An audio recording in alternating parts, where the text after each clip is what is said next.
الوفاء شربت الصبر أحب الوفي। আমরা আগে চলতে লাগলাম। কিছু দূর অগ্রসর হয়ে বড় একটি গর্ত দেখতে পেলাম। গর্তটির মুখ সরু, কিন্তু ভিতরটা গভীর এবং প্রশস্ত, যেন একটি বড় চুলা। তার ভিতর দাউ দাউ করে আগুন জ্বলছে, আর অনেক নারী পুরুষ তার মধ্যে পুড়ছে। আগুনের তাপ এতটাই বেশি যেন আগুনের ঢেউ হচ্ছে। ঢেউয়ের মতো করে যখন আগুন উপরে উঠে আসে, তখন তার সাথে লোকগুলো উপরে উঠে আসে। এ সময় এমন হয় যেন লোকগুলো গর্ত থেকে বের হয়ে যাচ্ছে। আবার যখন আগুন নিচে নেমে যায়, তখন লোকগুলো সঙ্গে সঙ্গে নিচে নেমে যায়। আমি ভীত সন্ত্রস্ত হয়ে জিজ্ঞাসা করলাম, কি হচ্ছে এখানে? তারা আমাকে কোনো উত্তর না দিয়ে বলল, সামনে চলুন। আমরা সামনে চলতে লাগলাম। কিছু দূর অগ্রসর হয়ে আমরা একটি রক্তের নদী দেখতে পেলাম। নদীর তীরে একজন লোক দাঁড়ানো আছে এবং তার কাছে পাথরের স্তূপ রয়েছে। নদীর মধ্যে একজন লোক অনেক কষ্টে কুলের দিকে আসতে চেষ্টা করছে। তীরের নিকটবর্তী হতেই তীরে অবস্থান করা লোকটি তার মুখে এত জোরে পাথর নিক্ষেপ করছে এবং সে পুনরায় নদীর মাঝখানে চলে যাচ্ছে। এভাবে যখনই সে তীরের দিকে আসতে চেষ্টা করে, তীরে থাকা লোকটি তাকে বারবার পাথর নিক্ষেপ করে দূরে সরিয়ে দিচ্ছে। তার সাথে এরূপ নির্মম আচরণ দেখে আমি ভয়ে চুপ হয়ে গেলাম এবং আমার সঙ্গীদেরকে জিজ্ঞাসা করলাম, কি ব্যাপার, তার সাথে এমন করা হচ্ছে কেন? তারা আমাকে কোনো উত্তর না দিয়ে বলল, সামনে চলুন। আমরা সামনে চলতে লাগলাম। কিছু দূর অগ্রসর হয়ে একটি শ্যামল বাগান দেখতে পেলাম। বাগানের মাঝখানে একটি লম্বা গাছ ছিল। গাছটির নিচে একজন বৃদ্ধ লোক বসা ছিল। বৃদ্ধটির পাশে অনেক ছোট বাচ্চারা খেলাধুলা করছিল। বৃদ্ধটির অপর পাশে আরেকজন লোক বসা আছে। তার সামনে আগুন জ্বলছে এবং সে আগুনগুলো আরো প্রজ্বলিত করছিল। আমার সঙ্গীরা আমাকে গাছটিতে আরোহণ করতে বলল। গাছটির মাঝামাঝি গিয়ে দেখলাম এক সুন্দর প্রাসাদ। এরকম মনোরম প্রাসাদ এর আগে আমি কখনো দেখিনি। প্রাসাদের ভিতর স্বামী, স্ত্রী, ছেলে মেয়ে সকল শ্রেণীর লোক আছে। প্রাসাদ থেকে বের হয়ে আসার পর আমার সঙ্গীরা আমাকে আরো উপরে নিয়ে গেলেন।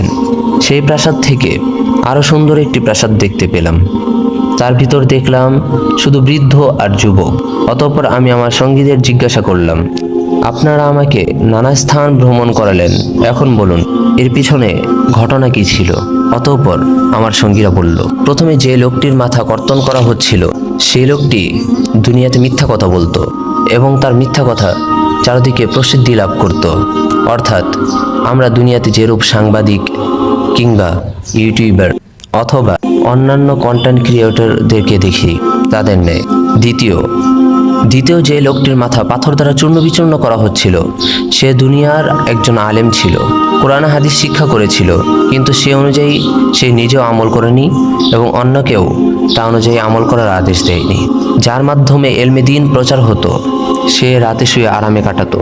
সে উম্মাহের জন্য কোনো চিন্তাই করতো না। সে আলেমের সাথে বিচার হওয়ার আগ পর্যন্ত এরূপ আজাব আচরণ করতেই থাকবে।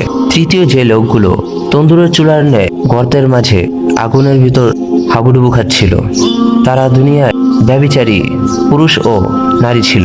কিয়ামত পর্যন্ত তারা এভাবেই আগুনে জ্বলতে থাকবে। চতুর্থ যে লোকটিকে রক্তের নদীতে হাবুডুবু খেতে দেখেছিলেন, সে ঘুষ, সুদ, চুরি ও এতিম বিধবাদের সম্পদ আত্মসাৎ করত। কিয়ামত পর্যন্ত তাকে এই রক্তের নদীতে প্লাবিত করা হবে। অতঃপর বৃক্ষের নিচে যে বৃদ্ধ লোকটিকে আপনি দেখেছেন, তিনি হযরত ইব্রাহিম আলাইহিস সালাম ছিলেন, যিনি ছোট বাচ্চাদের সাথে খেলাধুলা করছিলেন। তিনি যে সকল বাচ্চাদের সাথে খেলাধুলা করছিলেন, তারা মুসলিম নাবালেগ ছেলে মেয়ে ছিল। আর যিনি আগুন প্রজ্বলিত করতেছিলেন, তিনি দোজখের ফেরেশতা মালিক। বৃক্ষের উপর যে প্রাসাদটি দেখেছিলেন, সেটি হলো সাধারণ ইমানদারদের বেহেশতের বাড়িঘর।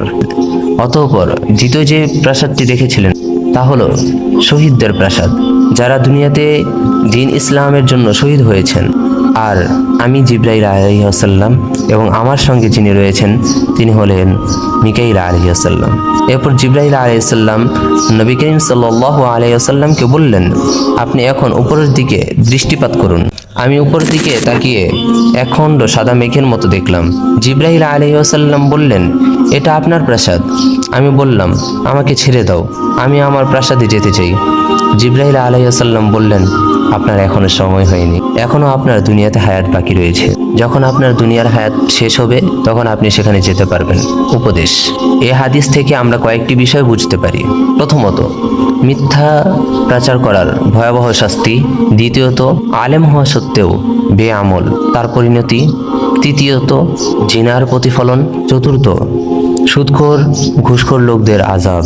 আল্লাহ তাআলা সকল মুসলমানদেরকে এই সকল কাজ থেকে বেঁচে থাকার তৌফিক দান করুন। ওয়া মা তৌফিকি ইল্লা বিল্লাহ।